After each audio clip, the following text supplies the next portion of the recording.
नमस्कार,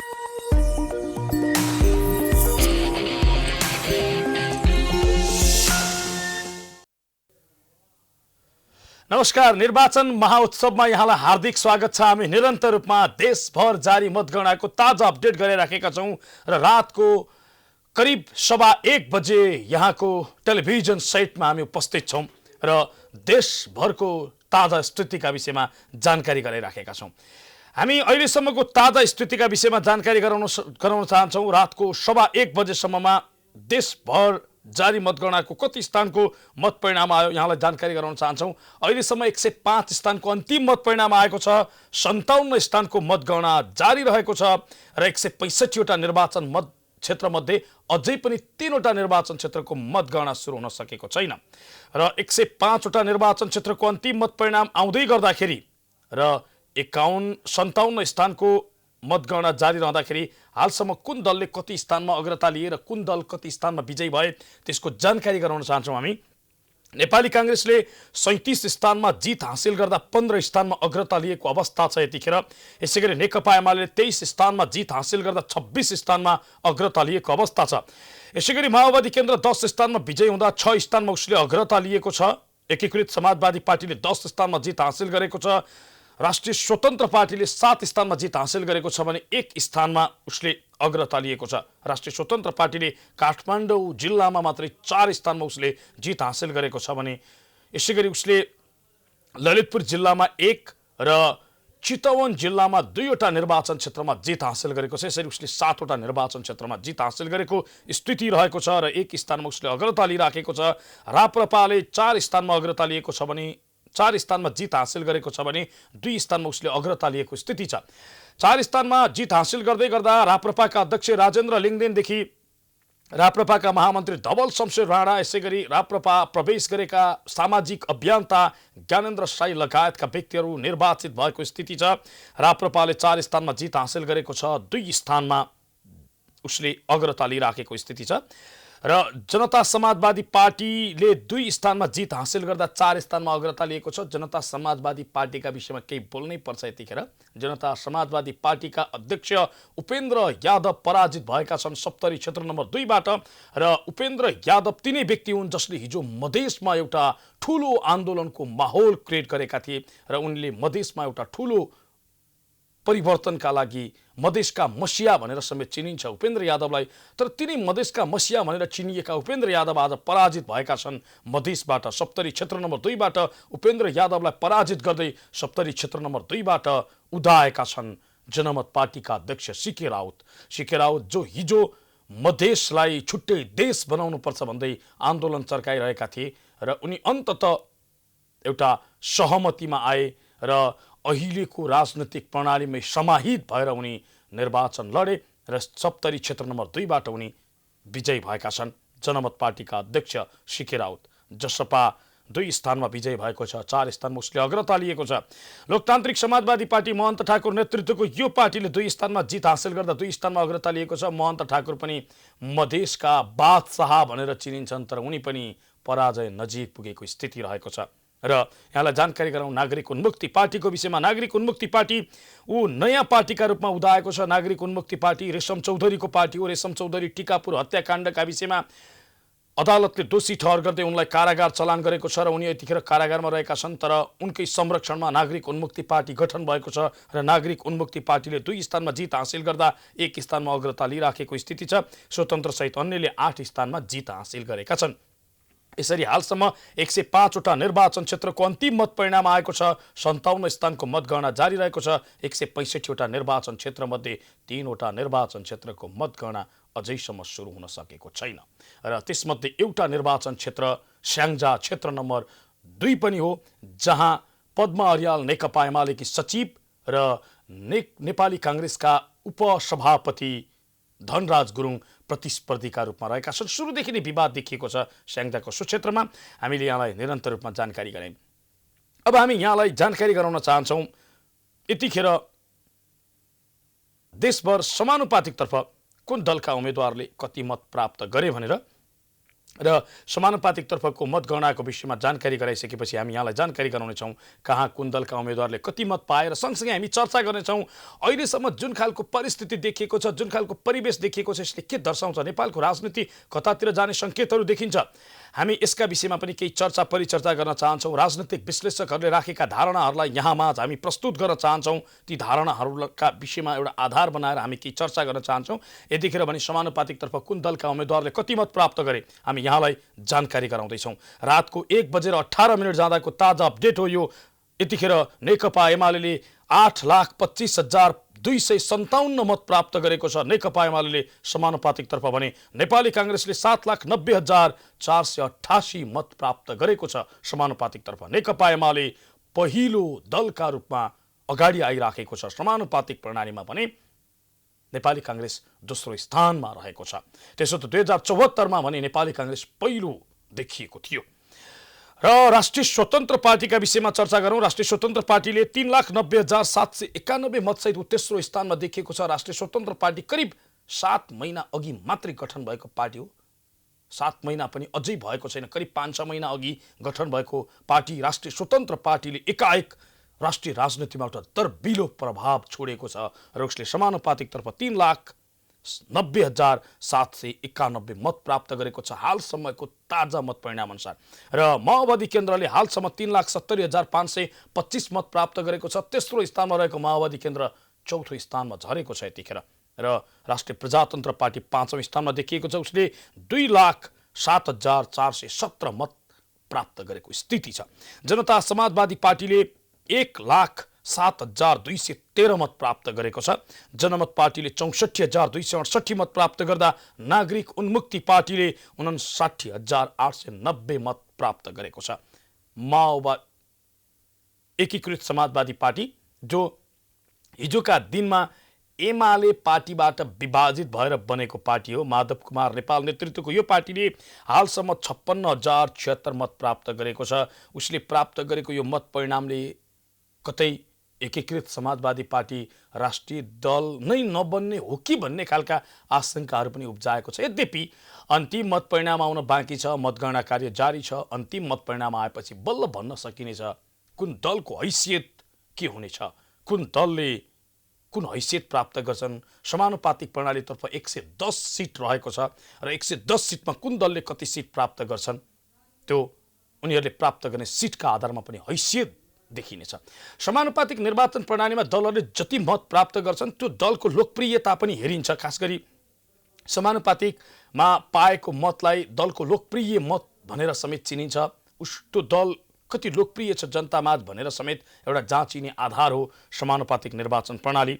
र अहिलेसम्मको स्थिति हेर्दा एकीकृत समाजवादी पार्टीको अवस्था भने दयनीय देखिन्छ।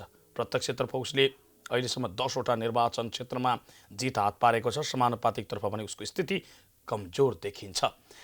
हामी देशभरको ताजा स्थितिका विषयमा अपडेट गराइराखेका छौँ र अहिलेसम्मको परिस्थिति हेर्दाखेरि के देखिन्छ भन्ने विषयमा पनि यहाँलाई केही जानकारी गराउन चाहन्छौँ। जस्तो प्रत्यक्ष र समानुपातिकतर्फ अहिलेसम्म दलहरूले जुन खालको हैसियत र जुन खालको मत प्राप्त गरेका छन्, जति स्थानमा जित हासिल गरेका छन्, यसले के देखाउँछ भने नेपालमा राजनीतिक कोर्स अब सजिलो तरिकाले अघि बढ्नेवाला छैन।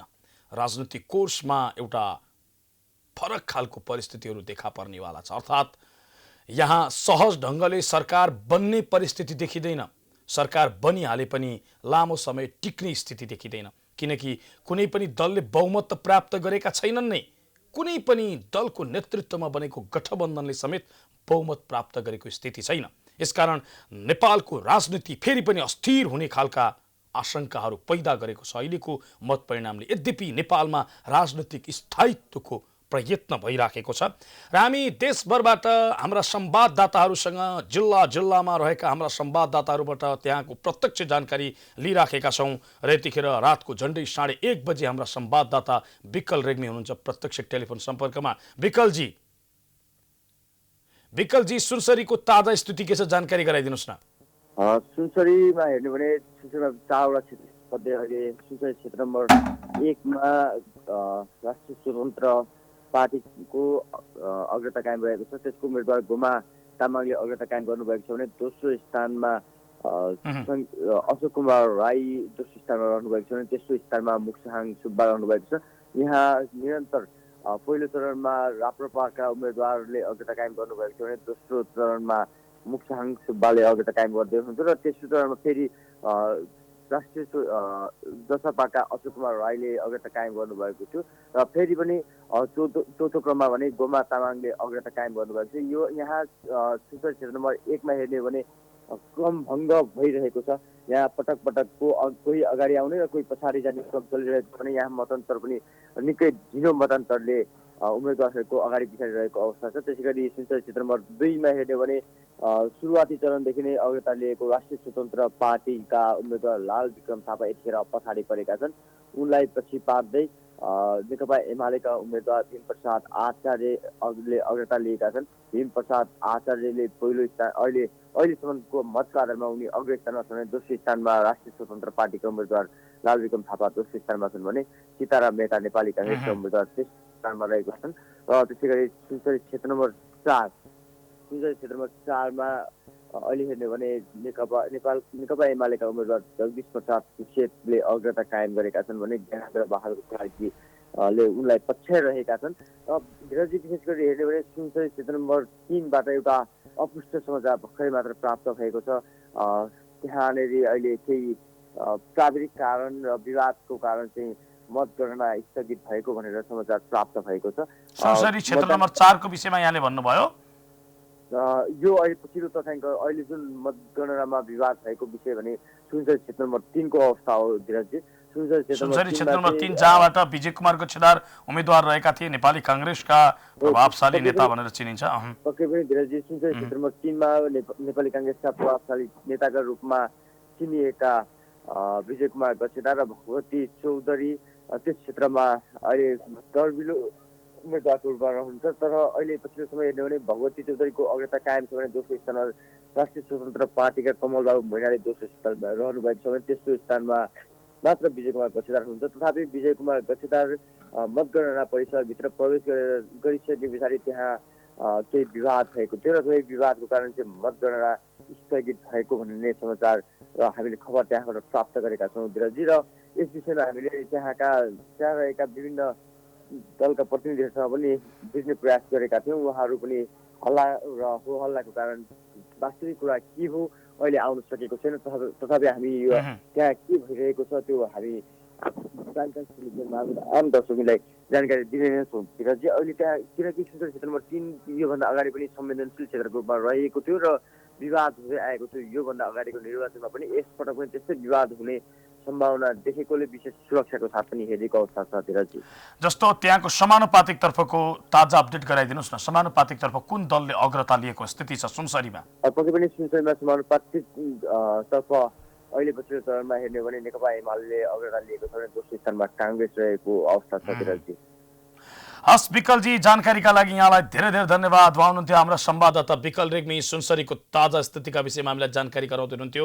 सुनसरीमा संसदीय क्षेत्र नम्बर 3 को मतगणना कार्य स्थगित भएको छ। खास गरी विजय कुमार गच्छेदार निकै भारी मतले पछाडि परेको स्थिति थियो र विजय कुमार गच्छेदार मतगणना स्थलमा प्रवेश गरेपछि विवाद उत्पन्न भयो र सो विवादका कारण मतगणना कार्य स्थगित रहेको छ। सुनसरी क्षेत्र नम्बर 3 मा अन्य क्षेत्रको मतगणना कार्य जारी रहेको छ। यहाँलाई हामी भोजपुरको ताजा स्थितिका विषयमा जानकारी गराउन चाहन्छौँ। भोजपुरमा प्रतिनिधि सभा सदस्यतर्फ नेकपा एमालेका उम्मेदवार तथा पूर्व मुख्यमन्त्री समेत रहनुभएका शेरधन राई पराजित हुनुभएको छ। शेरधन राईलाई पराजित गर्दै यतिखेर माओवादी केन्द्रका उम्मेदवार सुदन किराँती विजयी हुनुभएको छ। सुदन किराँती शेरधन राईलाई 23,385 मतको मतान्तरले पछि पार्दै विजयी हुनुभएको हो। शेरधन राई पराजित हुनुभएको छ र माओवादी केन्द्रका उम्मेदवार सुदन किराँती विजयी हुनुभएको छ। भोजपुरबाट यतिखेर सुदन किराँती 2064 र 2074 सालको निर्वाचनमा सांसद रहनु भएको थियो र यो उहाँको तेस्रो जित हो सुदन किराँतीको। र शेरधन राई जो पूर्व सञ्चार मन्त्री समेत हुनुहुन्थ्यो केन्द्रमा र 1 नम्बर प्रदेशको मुख्यमन्त्री समेत हुनुहुन्थ्यो। 1 नम्बर प्रदेशको संस्थापक मुख्यमन्त्री शेरधन राई पराजित हुनुभएको स्थिति रहेको छ। शेरधन राई मात्र होइन, नेकपा एमालेका प्रभावशाली थुप्रै नेताहरू पराजित भएका छन्। यसपटक वरिष्ठ उपाध्यक्ष ईश्वर पोखरेल प्रदीप पौडेलसँग, यसैगरी महासचिव शङ्कर पोखरेल माओवादी नेत्री रेखा शर्मासँग, सुरेन्द्र पाण्डे जो एमालेका उपाध्यक्ष हुनुहुन्छ उहाँ पनि पराजित हुनुभएको छ चितवन क्षेत्र नम्बर 1 बाट र उहाँलाई पराजित गर्दै राष्ट्रिय स्वतन्त्र पार्टीका उम्मेदवार हरि ढकाल विजयी हुनुभएको छ। यसरी यसपटक संसदमा एमालेका प्रभावशाली नेताहरूको उपस्थिति देखिनेवाला छैन। उहाँहरूको संसद यात्रामा ब्रेक लागेको छ। त्यसो त एमालेका मात्र होइन, अन्य दलका प्रभावशाली नेताहरू समेत पराजित भएका छन्। नेपाली काङ्ग्रेसका प्रभावशाली नेता कृष्ण प्रसाद सिटौलाको संसद यात्रामा फेरि पनि ब्रेक लागेको छ। 2064 सालमा पनि उहाँको संसद यात्रामा ब्रेक लगाइदिएका थिए राप्रपाका अध्यक्ष राजेन्द्र लिङदेनले, र यसपटक पनि उनी लिङदेनले ब्रेक लगाइदिएका छन् कृष्ण प्रसाद सिटौलाको संसद यात्रामा। र कृष्ण प्रसाद सिटौला मात्र होइन, विजय कुमार गच्छेदार पनि पराजय नजिक पुगेको खबरहरू आइराखेको छ र अन्य विभिन्न उम्मेदवारहरू जो प्रभावशाली नेपाली काङ्ग्रेसका नेताहरू पनि पराजय नजिक छन्। तर यसपटक नेपाली काङ्ग्रेसमा केही फरक खालका सङ्केतहरू पनि देखिएको छ। जस्तो नेपाली काङ्ग्रेसका एउटा युवा नेताहरूको टिम संसद प्रवेश गर्दैछ। गगन थापा, विश्वप्रकाश शर्मा, प्रदीप पौडेल लगायतका नेताहरू, उदय शमशेर राणा लगायतका नेताहरू संसद प्रवेश गर्दैछन्। यो एउटा उनीहरूको प्रवेशले नेपाली काङ्ग्रेसमा एउटा नवीनतम जागरण आउँछ भन्ने अपेक्षा समेत धेरैले गरेका छन्। हेरौँ, यो चाहिँ भोलिका दिनमा नेपाली काङ्ग्रेसभित्र देखिने जाने आन्तरिक गतिविधिले पनि प्रश्न पार्नेछ। संसदमा उनीहरूले देखाउने भूमिकाले पनि धेरै कुरा प्रश्न पार्नेछ। त्यसो त माओवादी केन्द्रका प्रभावशाली नेताहरू पनि यसपटक पराजित भएका छन्। बहालवाला मन्त्री जो पम्पा भूषाल, महेश्वर गहतराज लगायतका मन्त्रीहरू पराजित भएको स्थिति छ।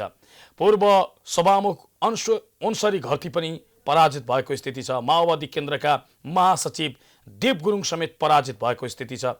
यसपालि पुराना नेताहरूलाई जनताले खासै पत्याएनन् र नयाँ अनुहार रोजे धेरै ठाउँबाट, र नयाँ अनुहारले यसपटक संसदमा धमाधम प्रवेश पाइराखेको स्थिति छ। ती नयाँ जुझारु अनुहारहरूले संसदमा के गर्छन् त्यो चाहिँ हेर्न बाँकी छ। र संसदमा उनीहरू प्रवेश गर्दै गर्दा उनीहरूको उपस्थिति कस्तो हुन्छ, उनीहरू कति खरो र दरो रूपमा प्रस्तुत हुनेछन् संसदमा, संसदको भूमिकालाई कति प्रभावकारी बनाउनेछन्, आफ्नो भूमिकालाई उनीहरूले कति खरो रूपमा आफूहरू उपस्थित हुनेछन्, प्रस्तुत हुनेछन्, त्यो चाहिँ हेर्न बाँकी छ। भोलिका दिनमा उनीहरूको गतिविधिले धेरै कुरा प्रश्न पार्नेछ। युवा नेताहरूबाट यो देशले ठुलो अपेक्षा गरेको छ। ती युवा नेताले जनताले अपेक्षा गरेको त्यो एउटा अपेक्षा परिपूर्ति गर्छन् गर्दैनन् त्यो चाहिँ हेर्न बाँकी छ। यद्यपि आशातीत किरणहरू देखिएका छन्। नेपाली काङ्ग्रेसका युवा नेताहरूको संसद प्रवेश, नयाँ अनुहारहरूको संसद प्रवेश, नयाँ दलको उदय, यसले नेपालको राजनीतिमा केही परिवर्तनका सङ्केतहरू देखाएको छ र केही परिवर्तन जनताले चाहेका छन् भन्ने कुरा पनि प्रष्ट रूपमा दर्शाएको छ। हामी देशभरको ताजा अपडेट गराइराखेका छौँ। कहाँ कुन दलका उम्मेदवारले अग्रता लिइराखेका छन्, कहाँ कुन दलको उम्मेदवारले बाजी मारे, त्यसको ताजा अपडेट निरन्तर रूपमा गराइराखेका छौँ। र यतिखेर हामी यहाँलाई मोरङ क्षेत्र नम्बर 3 को ताजा अपडेट गराउन चाहन्छौँ। मोरङ क्षेत्र नम्बर 6 को ताजा अपडेट गराउन चाहन्छौँ। मोरङ क्षेत्र नम्बर 6 निकै चर्चामा रहेको निर्वाचन क्षेत्र हो, किनकि यस क्षेत्रबाट विगतमा पनि शेखर कोइराला र लालबाबु पण्डित बीच भिडन्त रहेको थियो।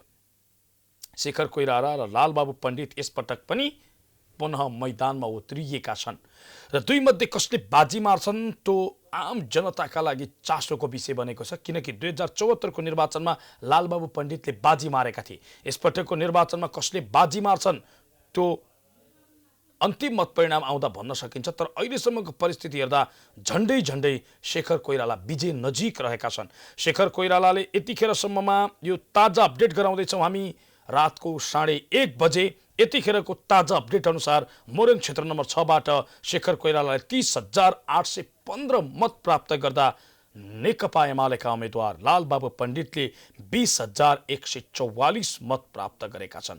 झन्डै 10,700 मतले लालबाबु पण्डित पछाडि रहेको स्थिति छ। अब लालबाबु पण्डितले यो परिस्थिति उल्टाउन सक्लान्, निकै कठिन देखिन्छ। यद्यपि अन्तिम मत परिणाम नआइकन भन्न सकिन्न। र हामी यहाँलाई यतिखेर गृहमन्त्री बालकृष्ण खाँड र राप्रपाका नेता दीपक बोहरा बीच भिडन्त रहेको रूपन्देही क्षेत्र नम्बर 3 को अपडेट गराउन चाहन्छौँ। रूपन्देही क्षेत्र नम्बर 3 मा गृहमन्त्री बालकृष्ण खाँड फेरि पनि पछाडि परेका छन्। गृहमन्त्री बालकृष्ण खाँडलाई पछि पार्दै राप्रपाका उम्मेद्वार दीपक बोहराले 25,342 मत प्राप्त गरेका छन् भने गृहमन्त्री बालकृष्ण खाँडले 24,965 मत प्राप्त गरेका छन्। गृहमन्त्री बालकृष्ण खाँड झन्डै 400 मतले पछि परेको स्थिति छ र हामी यहाँलाई ताजा जानकारी गराइराखेका छौँ र यहाँलाई हामी 5 थरको ताजा स्थितिका विषयमा जानकारी गराउन चाहन्छौँ। 5 थर जहाँ एउटा मात्र निर्वाचन क्षेत्र छ र 5 थरमा यसअघि निर्वाचित 2074 सालको निर्वाचनमा बसन्त कुमार नेवाङ निर्वाचित भएका थिए र यसअघिको निर्वाचन 2074 सालको निर्वाचनमा बसन्त कुमार नेवाङ र भीष्मराज आङदाम्बे बीच नै प्रतिस्पर्धा भएको थियो र यसपटक पनि त्यही नै परिस्थिति छ र यसपटकको निर्वाचनमा फेरि पनि बसन्त कुमार नेवाङ नै अगाडि देखिएका छन्। त्यसो त भीष्मराज आङदाम्बे र बसन्त कुमार नेवाङ बीच निकै कडा प्रतिस्पर्धा देखिएको छ। बसन्त कुमार नेवाङ यतिखेर अग्रस्थानमा देखिएका छन्। उनले 29,403 मत प्राप्त गर्दाखेरि नेपाली कांग्रेसका उम्मेद्वार भीष्मराज आङदाम्बेले 29,310 मत प्राप्त गरेको स्थिति छ। झन्डै 100 मतको पनि मतान्तर छैन 5 थरमा र यो निकै कडा प्रतिस्पर्धा देखिएको छ। निकै रोचक प्रतिस्पर्धा देखिएको छ। कसले बाजी मार्छ भनिहाल्न सकिने परिस्थिति छैन। अन्तिमसम्म कुर्नै पर्ने परिस्थिति छ 5 थरमा कसले बाजी मार्छ भनेर। र हामी यहाँलाई यतिखेर देशभरको कहाँ कुन दलका उम्मेद्वारले कति मत प्राप्त गरे त्यसको निरन्तर रूपमा जानकारी गराइराखेका छौँ र हामी यतिखेर यहाँलाई जानकारी गराउन चाहन्छौँ मोरङ जिल्लाको विषयमा। मोरङ जिल्लाको विषयमा यहाँलाई हामी क्षेत्र नम्बर 1 देखि क्षेत्र नम्बर 5 सम्मको ताजा अपडेट गराउन चाहन्छौँ। 6 सम्मकै हामी ताजा अपडेट गराउँदैछौँ। मोरङ क्षेत्र नम्बर 1 मा घनश्याम खतिवडा नेकपा एमालेका उम्मेद्वारले अग्रता लिएको स्थिति छ। घनश्याम खतिवडाले 14,858 मतसहित अग्रता लिँदा नेपाली कांग्रेसका उम्मेद्वार डिकबहादुर लिम्बुले 14,572 मतसहित पछ्याइराखेको स्थिति छ। यसैगरी मोरङ क्षेत्र नम्बर 3 निकै चर्चामा रहेको निर्वाचन क्षेत्र हो, किनकि यो क्षेत्रबाट पूर्व स्वास्थ्य मन्त्री भानुभक्त ढकाल मात्रै उठेका छैनन्। नायिका चर्चित नायिका रेखा थापा समेत यही क्षेत्रबाट उठेकी छिन्। रेखा थापा राप्रपाकी उम्मेद्वार हुन् र भानुभक्त ढकाल नेकपा एमालेका उम्मेद्वार हुन्। नेकपा एमालेका उम्मेद्वार र राप्रपाकी उम्मेद्वार रेखा थापा दुवैलाई पछि पार्दै नेपाली कांग्रेसका उम्मेद्वार डाक्टर सुनिल कुमार शर्मा अगाडि देखिएका छन्। उनले 36,998 मत प्राप्त गरेका छन्। यो ताजा अपडेट गराइराखेका छौँ हामी। भानुभक्त ढकाल 19,011 मतसहित दोस्रो स्थानमा छन्। रेखा थापा 8,497 मतसहित तेस्रो स्थानमा छिन्। झन्डै करिब दोब्बर मतले अगाडि छन्। 18,000 मतान्तरले सुनिल कुमार शर्मा अगाडि रहेको स्थिति छ। यसले के देखाउँछ भने सुनिल कुमार शर्मा झन्डै जित नजिक पुगेको परिस्थिति छ हामी अनुमान गर्न सक्छौँ। यद्यपि अन्तिम मत परिणाम नआइकन भन्न सकिन्न, तर करिब जितको स्थितिमा रहेका छन् सुनिल कुमार शर्मा, जो मेडिकल शिक्षा व्यवसायका एकजना व्यक्तित्व हुन् सुनिल कुमार शर्मा। र हामी यहाँलाई यतिखेर मोरङ क्षेत्र नम्बर 4 को अपडेट गराउन चाहन्छौँ। मोरङ क्षेत्र नम्बर 4 मा भने अमनलाल मोदी जो माओवादी केन्द्रका उम्मेद्वार हुन्, उनी 29,956 मतसहित अग्रस्थानमा देखिएका छन्। विनोद ढकाल नेकपा एमालेका उम्मेद्वार 23,123 मतसहित उनी दोस्रो स्थानमा देखिएका छन्। हामी देशभरको ताजा अपडेट गराइराखेका छौँ र मोरङ क्षेत्र नम्बर 2 को पनि यहाँलाई अपडेट गराउन चाहन्छौँ। मोरङ क्षेत्र नम्बर 2 पनि निकै चर्चामा रहेको क्षेत्र हो, किनकि गिरिजा प्रसाद कोइरालाकी पुत्री सुजाता कोइराला यही क्षेत्रबाट उम्मेद्वार बनेकी छिन्। नेपाली कांग्रेसकी नेत्री सुजाता कोइराला यतिखेर पछि परेको स्थिति छ। मोरङ क्षेत्र नम्बर 2 मा ऋषिकेश पोखरेल नेकपा एमालेका उम्मेद्वारले 23,852 मत प्राप्त गर्दा नेपाली कांग्रेसकी नेत्री सुजाता कोइराला 23,397 मतसहित पछ्याइराखेको स्थिति छ। उनी झन्डै 500 मतान्तरले पछाडि परेको स्थिति छ मोरङ क्षेत्र नम्बर 2 मा। हामी देशभरको ताजा स्थितिका विषयमा जानकारी गराइराखेका छौँ। कहाँ कुन दलका उम्मेदवारले कति मत प्राप्त गरे हामी यहाँलाई निरन्तर रूपमा जानकारी गराइराखेका छौँ। र यो जानकारीका क्रममा हामी दर्शकबिन यहाँलाई थोरै केही अपडेट गराउन चाहन्छौँ। खास गरी विनोद चौधरीको उदयले के सन्देश दिन्छ नेपालको राजनीतिमा। विनोद चौधरी जो समानुपातिक तर्फबाट समानुपातिकको कोटाबाट उनी निरन्तर रूपमा सांसद बन्दै आएका थिए, तर यसपटक उनी प्रत्यक्ष रूपमा चुनाव लडे, जनताको मन जिते र चुनाव जिते।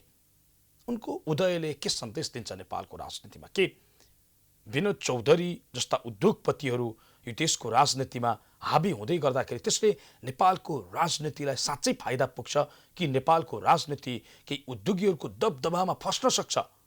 यो चाहिँ भोलिको दिनमा देखिँदै जाने परिस्थिति हो। तर अर्बपति, नेपालका एकमात्र अर्बपति भनेर चिनिने विनोद चौधरीले प्रत्यक्ष चुनाव लडेर निर्वाचन जितेका छन् र 5 पटक लगातार चुनाव जित्दै आएका हृदय त्रिपाठीलाई पराजित गरेर विनोद चौधरी निर्वाचित भएका हुन्। यसपटकको निर्वाचनमा यो उनका लागि चानचुने काम पनि होइन, उनले चानचुने सफलता पाएका होइनन्।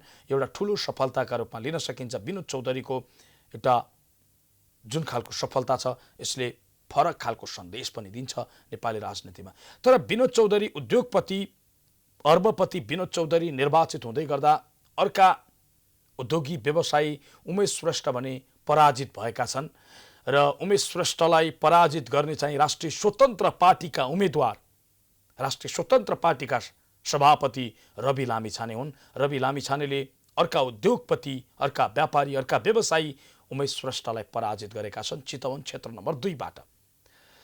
र विनोद चौधरीको उदय, उमेश श्रेष्ठको पराजय, यसले कस्तो खालको एउटा सन्देश देला त्यो भोलिका दिनमा समीक्षा गर्दै जाने विषय रहला। तर अहिलेको ताजा स्थिति भने यही हो। हामी देशभरको ताजा स्थितिका विषयमा जानकारी गराउँदैछौँ र देशभर जुन खालको एउटा चुनावी अपडेट छ, चुनावी जुन खालको नतिजा आइराखेको छ, यसले केही राजनीतिक परिदृश्यहरू फरक खालको देखिने सङ्केत पनि गर्छ र ती सङ्केतहरू हामी निरन्तर रूपमा यहाँलाई देखाइराखेका छौँ। र यतिखेर म फेरि पनि यहाँलाई जोड्न चाहन्छु, खास गरी प्रचण्डलाई ओलीले जुन फोन गरे आज बधाई दिँदै कम्युनिस्ट आन्दोलन धराशायी भएकोमा उनले जसरी चिन्ता व्यक्त गरे, यसले के सन्देश दिन्छ? यो कतै अर्को वाम एकताको वा अर्को वाम गठबन्धनको यो नयाँ कोर्स सुरु भएको त होइन भन्ने खालका प्रश्नहरू समेत उब्जाएको छ। ओली प्रचण्ड फेरि पनि एकै कित्तामा उभिने खालका सम्भावनाहरूको खोजी भएको हो, यो प्रश्न पनि जन्मिएको छ। र यद्यपि नेपालको राजनीतिमा मात्रै होइन, विश्वकै राजनीतिमा असम्भव भन्ने कुरा केही हुन्न। अझ नेपालको राजनीति त फागुन चैतको हावाहुरी जस्तो हो, कतिखेर के हुन्छ भन्ने कुराको पत्तै हुँदैन। र नेपालको राजनीतिको जुन खालको परिवेश देखिएको छ, यो परिवेश र परिस्थितिले अलिकति जुन अहिले नेकपा एमाले र माओवादी केन्द्र दुवैले सोचे जस्तो परिणाम नपाएपछिको यो जुन खालको चोटबाट गुज्रिराखेको परिस्थिति छ, यसले पनि दुई पार्टीलाई फेरि पनि एउटै कित्तामा उभिन प्रेरित गरेको हो कि भन्ने खालका प्रश्नहरू पनि उब्जिराखेको छ। र यद्यपि यो एउटा प्रारम्भ हुन सक्छ र यही प्रारम्भबाट फेरि पनि माओवादी र एमाले एकताको बिन्दु, माओवादी र एमाले मिलन बिन्दु, माओवादी र एमाले बीच सहकार्यको बिन्दुको खोजी हुन सक्छ। हामी निरन्तर रूपमा यहाँलाई देशभरको मतगणनाको ताजा अपडेट गराइराखेका छौँ र ताजा अपडेट गराउने क्रममा हामी यहाँलाई यतिखेर जानकारी गराउन चाहन्छौँ कञ्चनपुरको विषयमा। कञ्चनपुर निर्वाचन क्षेत्र नम्बर 1 को प्रतिनिधि सभातर्फको यहाँलाई जानकारी गराउन चाहन्छौँ। नेकपा एमालेका तारा लामा तामाङ निर्वाचित हुनुभएको छ। उहाँ आज मध्यरातीको ताजा मत परिणाम, अन्तिम मत परिणाम सार्वजनिक भएअनुसार उहाँले 24,892 मत प्राप्त गर्नुभएको छ। माओवादी केन्द्रकी नेत्री बिना मगरलाई 5,546 मतान्तरले पराजित गर्दै उहाँ निर्वाचित हुनुभएको हो। बिना लामा यसअघि 2074 सालको निर्वाचनमा उहाँ निर्वाचित हुनुभएको थियो, विजयी हुनुभएको थियो, खानेपानी मन्त्री समेत हुनुभएको थियो। तर उनी बिना मगरलाई पराजित गर्दै तारा लामा तामाङ नेकपा एमालेका उम्मेद्वार निर्वाचित हुनुभएको छ। र बिना मगर माओवादी केन्द्रका अध्यक्ष पुष्पकमल दाहाल प्रचण्डकी बुहारी समेत हुनुहुन्छ। हामी यहाँलाई निरन्तर रूपमा अपडेट गरेर राखेका छौँ। र सँगसँगै यतिखेर म यहाँलाई अलिकति केही विश्लेषण समेत यहाँको अहिलेको राजनैतिक परिस्थितिको यो केही घटनाक्रमले देखाएको जुन स्थिति छ यसको केही टिका टिप्पणी समेत गर्न चाहन्छु। खास गरी गठबन्धन र काङ्ग्रेसमा यो एक खालको घात हुँदाखेरि एमाले फाइदा लिएको स्थिति छ, कतिपय जिल्लामा, कतिपय निर्वाचन क्षेत्रमा। र गठबन्धनभित्र पनि खास गरी मत ट्रान्सफर भएन सहज तरिकाले। जस्तो नेपाली काङ्ग्रेसका कार्यकर्ताले सजिलैसँग माओवादीलाई मत दिएनन्, माओवादीका पनि कतिपय कार्यकर्ताले सजिलैसँग काङ्ग्रेसलाई भोट हालेनन्, वा एकीकृत समाजवादीलाई भोट गएन, एकीकृत समाजवादीका कार्यकर्ताले भोट हालेनन्। यस्ता खालका चर्चा चलिरह्यो। र त्यसो त नेपाली काङ्ग्रेसभित्र पनि केही आन्तरिक किचलो देखिएको थियो। त्यो आन्तरिक किचलोको पनि केही प्रभाव देखिन सक्छ, जसका कारणले कतिपय ठाउँमा नेकपा एमाले लाभ लिएको छ। र त्यही लाभ यतिखेर कास्की क्षेत्र नम्बर 3 मा देखिन्छ। र कास्की क्षेत्र नम्बर 3 मा त्यसैको लाभ लिँदै नेकपा एमाले जित हात पारेको स्थिति रहेको छ। हामी यहाँलाई निरन्तर रूपमा जानकारी गराइराखेका छौँ। देशभरको परिस्थितिका विषयमा देशभरको ताजा अपडेट गराइराखेका छौँ। र हामी निरन्तर रूपमा यो जानकारी गराउने क्रम चलिरहनेछ। यतिखेर रातको करिब 1:45 बजेको छ र हामी यहाँलाई ताजा अपडेट गराइराखेका छौँ। देशभरको कहाँ कुन दलले कति मत प्राप्त गर्यो, के छ ताजा स्थिति, यसको अपडेट गराइराखेका छौँ। र दर्शकबिन हामी यो अपडेट गराउने क्रममा फेरि पनि यहाँलाई जानकारी गराउन चाहन्छौँ। अहिलेसम्म 105 वटा निर्वाचन क्षेत्रको अन्तिम मत परिणाम आएको छ। 57 वटा निर्वाचन क्षेत्रमा मतगणना जारी छ। 165 वटा निर्वाचन क्षेत्रमध्ये 3 वटा निर्वाचन क्षेत्रको भने मतगणना सुरु हुन सकेको छैन। कतिपय ठाउँमा विवादका कारण, कतिपय ठाउँमा केही समस्याहरू देखिएका कारण मतगणना कार्य सुरु हुन सकेको छैन। तर यी 3 वटा निर्वाचन क्षेत्रमा पनि सम्भवतः भोलिसम्म मतगणना सुरु हुन सक्ने अनुमान गर्न सकिन्छ। र अधिकांश निर्वाचन क्षेत्रको भोलि बेलुकासम्ममा अन्तिम मत परिणाम आउन सक्ने अपेक्षा गरिएको छ।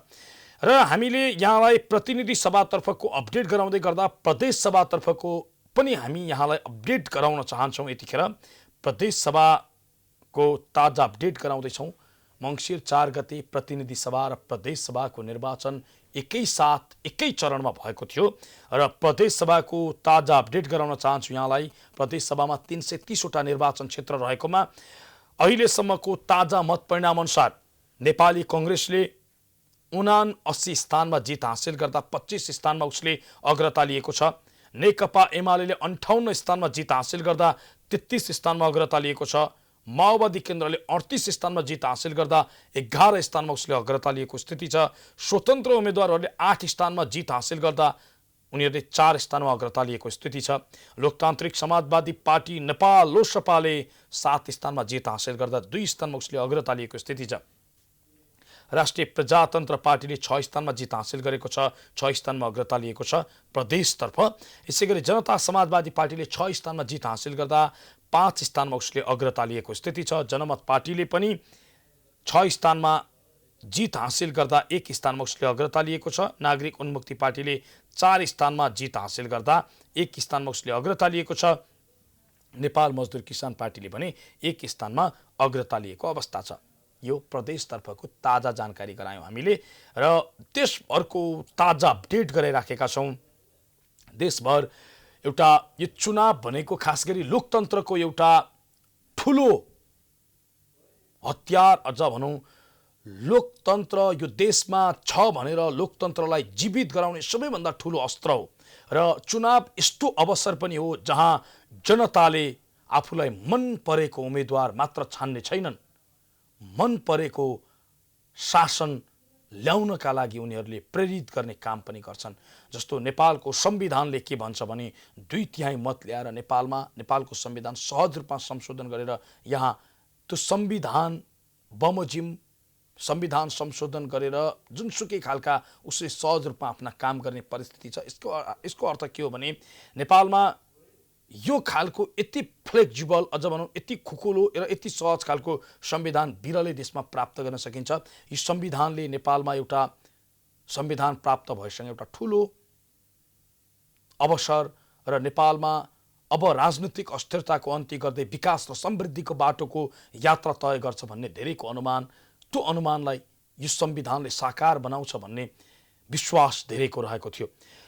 तर यसो भन्दै गर्दाखेरि यो संविधानमै व्यवस्था गरिएको जुन एउटा सरकार निर्माणका लागि, अझै भनौँ राजनीतिक दलहरूले संसदमा प्रवेश गर्दै गर्दाका लागि र चुनावी एउटा जुन खालको मापदण्ड बनाइएको छ, चुनावका लागि प्रत्यक्ष निर्वाचन र समानुपातिक तर्फको जुन खालको व्यवस्था गरिएको छ, यसले स्पष्ट बहुमत ल्याउने सम्भावना कुनै पनि दलको नरहने, अझ रहे पनि कमजोर रहने जुन खालको परिस्थिति छ, यसले चाहिँ भने नेपालमा राजनीतिक अस्थिरताको अन्त्य कहिल्यै पनि नहुने हो कि सधैँभरि नेपाल राजनीतिक अस्थिरताको भुमरीबाट गुज्रिरहनु पर्ने परिस्थिति हुने हो कि भन्ने एक खालको यो परिस्थिति देखिएको छ। र यसपटकको निर्वाचनमा पनि जनताले नयाँ दलको उदय गराएका छन्, नयाँ व्यक्तिहरूलाई रोजेका छन्, तर पनि संसदको अबको जुन नयाँ बन्दैछ संसद, त्यसको 5 वर्षे कार्यकालको सहज यात्रा देखिँदैन। यो संसद सरकार बनाउने र गिराउने खेलमै पो अल्झिने हो कि भन्ने खालका आशंकाहरू देखिन्छ। हामी यहाँलाई देशभरको ताजा अपडेट गराइराखेका छौँ। कहाँ कुन दलका उम्मेदवारले कति मत प्राप्त गरे, के छ ताजा स्थिति भनेर जानकारी गराइराखेका छौँ र हामी निरन्तर रूपमा यहाँलाई अपडेट गरिराखेका छौँ देशभरको परिस्थितिका विषयमा। र यसपटकको निर्वाचनमा हामीले यहाँलाई जानकारी गरायौँ, अलिक फरक खालका परिदृश्यहरू देखिएका छन्। बालबाला मन्त्री, पूर्व मन्त्री, पूर्व सभामुख, पूर्व प्रधानमन्त्री समेत रेड जोनमा परेको स्थिति छ। र यसपटकको चुनावमा कलाकारहरूको समेत कन्त बिजोग भएको छ। खास गरी रेखा थापा जो राप्रपाका उम्मेदवार हुनुहुन्थ्यो, उहाँ झन्डै पराजय नजिक हुनुहुन्छ र अहिलेसम्मको स्थिति हेर्दाखेरि उहाँका प्रतिस्पर्धीले 30,000 मत ल्याउँदा उहाँ 8,000 मत हाराहारीमा सीमित हुनुहुन्छ। यसको अर्थ उहाँलाई जित्नका लागि निकै कठिन छ। रेखा थापा जो राप्रपाको उम्मेदवार हुनुहुन्थ्यो, कोमल ओली जो नेकपा एमालेको उम्मेदवार हुनुहुन्थ्यो, उहाँ यतिखेर पराजित भइसकेको स्थिति छ। यसै गरी अन्य उम्मेदवारहरू जस्तो कमेडी च्याम्पियनबाट उदाउनु भएका हिमेश पन्त, उहाँ पनि पराजित भएको स्थिति छ। थुप्रै कलाकारहरू पराजित भएको स्थिति छ। कलाकारका लागि यो चुनाव खासै गरी फलिफाप युक्त हुन सकेन। हामी यतिखेर यति मात्रै भन्न सक्छौँ। यद्यपि थुप्रै कलाकार, कयौँ कलाकारहरूले धेरै देशमा राम्रै पकड जमाएको स्थिति छ। जस्तो हामी युक्रेनको कुरा गर्न सक्छौँ। युक्रेनमा भोलोदिमिर जेलेन्स्कीले शासन सत्ता नै सम्हालेको स्थिति छ। यद्यपि नेपालमा त्यो परिस्थिति आउँछ आउँदैन भन्न सकिन्न, तर यद्यपि यो चुनावमा भने नेपाली कलाकारहरूको बिजोगको स्थिति देखिएको छ। हामी देशभरको ताजा अपडेट गराइराखेका छौँ। देशभर कहाँ कुन दलका उम्मेदवारले कति मत प्राप्त गरे, कुन दलका उम्मेदवार कति स्थानमा विजयी भए र अहिलेसम्मको यो जुन खालको चुनावी नतिजा आएको छ, यसले कुन खालको परिदृश्य देखाउँछ भन्ने कुरा पनि हामीले यहाँ चर्चा गरिराखेका छौँ। र समानुपातिकतर्फ कुन दलले के हैसियत प्राप्त गरेका छन्, यसका विषयमा पनि निरन्तर रूपमा अपडेट गराइराखेका छौँ। हामी निरन्तर रूपमा यो अपडेट गराइराख्नेछौँ र यो अपडेटको क्रम चलिरहनेछ। प्राइम टाइम्स टेलिभिजन हेर्दै रहनुहोला। हामी देशभरको ताजा अपडेट गराउनेछौँ। निर्वाचन महाउत्सवमा छौँ हामी र यो निर्वाचन महाउत्सवमा रहँदै गर्दा यहाँलाई जाँदै हामी अपडेट गराउन चाहन्छौँ। अहिलेसम्मको ताजा स्थितिका विषयमा जानकारी गराउनु पर्दा प्रतिनिधि सभातर्फ 165वटा निर्वाचन क्षेत्रमध्ये 105वटा निर्वाचन क्षेत्रको अन्तिम मत परिणाम आइसकेको छ। 57वटा निर्वाचन क्षेत्रको मत गणना जारी रहेको छ र 3वटा निर्वाचन क्षेत्रको मतगणना सुरु हुन सकेको छैन। यो ताजा स्थिति जानकारी गरायौँ झन्डै रातको 2 बज्दै गर्दाखेरि। हामी निरन्तर रूपमा यहाँलाई देशभरको जारी मतगणनाको ताजा अपडेट गराइरहनेछौँ। प्राइम टाइम्स टेलिभिजन हेर्दै रहनुहोला। अहिलेको बसाइबाट म प्रस्तोता धीरज बस्नेत बिदा हुन्छु। नमस्कार।